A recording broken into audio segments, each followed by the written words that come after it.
Voilà, donc il y a tout le monde qui est déjà péage à Kazangolo, quoi.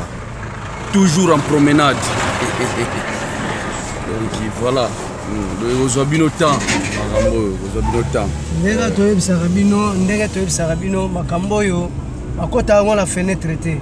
Donc toza musique toke na biso promenade tozo tambola toza libre ndenge tolingi. Ça perd à bourgeois. Donc bozo na biso toza na biso calme na ba chéri na biso tozo tambola na biso toza à l'aise. Yo mesa na yo koloba bilobela mesa na makambo na yo nzamba limisa yo. Parce que mboka ngo etambolaka bongo mais bo bandima yo oza fait il faut que ça va devoir o biso tozala ngo so kokisa ngo te alobima na makambo yo zalaka toujours na sima na biso donc il y a rien à dire kitoko ba vrai chéri est-ce que soki muta leki il faut ka kofinga ka kofinga kate bana ngo kofi olomde est-ce que zalaka bongo donc tala ba chaîne longola mama bannière TV ba chaîne ya ngolu penza donc il y a danger bandima ba saper na bango ba ila bango ba news ya solo ma chaîne lokola ba CCTV hein donc ils ont kamba la maman SP donc DP SP qui parle donc deux fois avec force tous autant moi la ratanzela auto refuta péage et le retard tous libre to bosani te chaîne ma casse canal kine et canal K hein auto va déjà que Capu TV merci déjà Kora Lindu Sakara match ça la bien match ça bien toujours dans le bifo ça la rapide quoi donc ma solo ya ngolo on sait que va s'appelle l'équipe nationale tout ça partout au tambola tout ça libre au tambola partout déjà tu sais bino tu la bakara bien sur tout ça la katakin sur la commence tout ça là voilà à la madimba tout ça la madimba village natal il y a Dadimbela le capitaine de l'équipe Ngamoko, le chef du projet de la SAP internationale, un crocodile à l'Ouzi. Quand on a yeb sarabino, bino ba misuba mboka na bino to yebite so ba uta wa na bo laksa biso ba mboka na bino te. Mais Dadimbela sande ti papa wemba le kuru. Adjoa mboka na ye achango na film La vie est belle. Mona ba lube fou. Ngenge Dadimbela lelo madimba eza mboka na ngai madimba na koki ko nier yango te madimba il faut ngana tombola ngo parce que lelo na sa capitaine oya bona beta ba capitaine na sap donc on a frappé bango donc jeté na buni trop na makambo yo alors na kati mboka na ngai village natal na boti pe ba capitaine na bimisi bana ya ba petit capitaine ngai je suis le maître de leur maître c'est moi le capitaine Dadi. Vous comprenez, il faut bien parler de ça. Dans un village natal, mais au monde, awa so ozana posa ngoya malili oromela ozana posa soso okolia ozana posa ngombe okolia donc yokaka ondule batiela ondule ya kofi ondule ya papa wemba do okoyoka donc tozalaka wa sans complexe ozomona bandeko na ngai bango bazawa shadi pe oloba nanu bayoka nanu peke oloba apeli alobate basama bana lomona donc nazawa donc est-ce que bino boyebi bango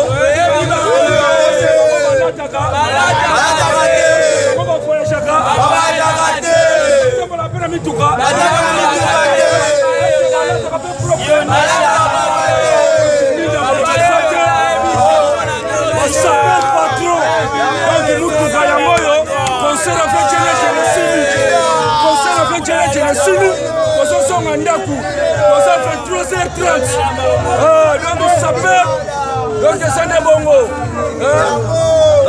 loba ça va salarié est-ce que vous voyez bongo ça peut vous voyez comme banane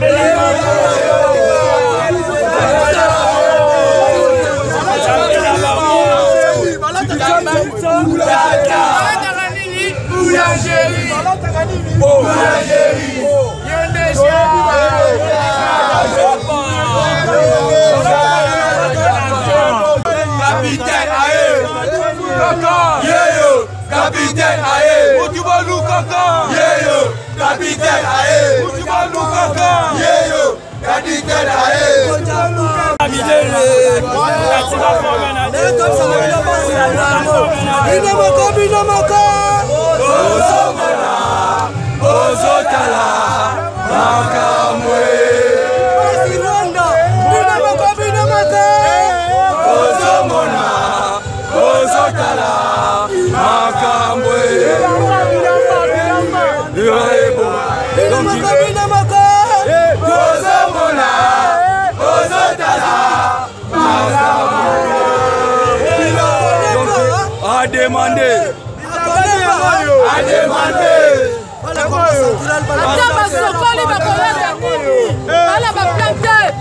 Le concert est si libre, vous avez fait 3h30 de session en Ndako.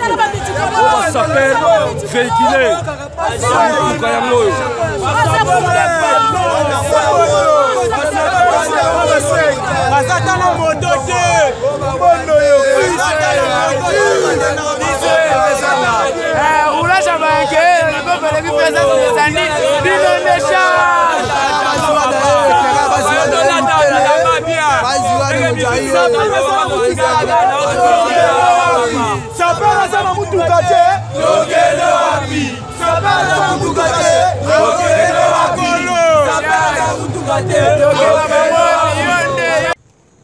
Voilà, donc tu as déjà presque 0 heure. Hein?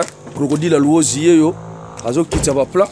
Pour te dire crocodile à l'ouose quoi. Yo on a pour quand tant que le baquet tu as ça perd véhiculé. 23h. Bonjour mon abisso. Kamboyo, capitaine de l'équipe force à la famille Mbongo. Il faut yo moko au sala. So mon yo zo Mbongo te, loko linga ma classe, zonga classe. Kendo mata université na okenda université, okoma oya kofinga ba bo continue oya kofinga ba. Ah oza masolo ya forme. Na masolo ya Mbongo, zala père de famille, batala nyoso oyo yo salaka, somba bilamba, tangisa bana bokola bana futa nyongwa kurana mai. Merci. Okay. Donc bah ça perd véhiculé 0 heure mais toujours bangate parce que toujours la biso véhiculé quoi. Yo ya ko chama ke la pamba so gi ndenge ni so ba marque ni. Ozomona. Tata ya ko zwanga pe ba mona nga po ba ko kansa so gi ne ba mona forme ona na uti na ngona na concert quoi. Ozomona. Zwanga pe do ngaye yo donc voilà. Oh bah ça perd véhiculé. Donc le 0 heure. Pourquoi conseil à grand prêtre Djene Djene Kitoko, grand prêtre Biganchumbu, le grand producteur. Beka Koudia Kubanza na Bruxelles, Matadi Kena Vingi Langé. Sans oublier grand prêtre Minos de Paris.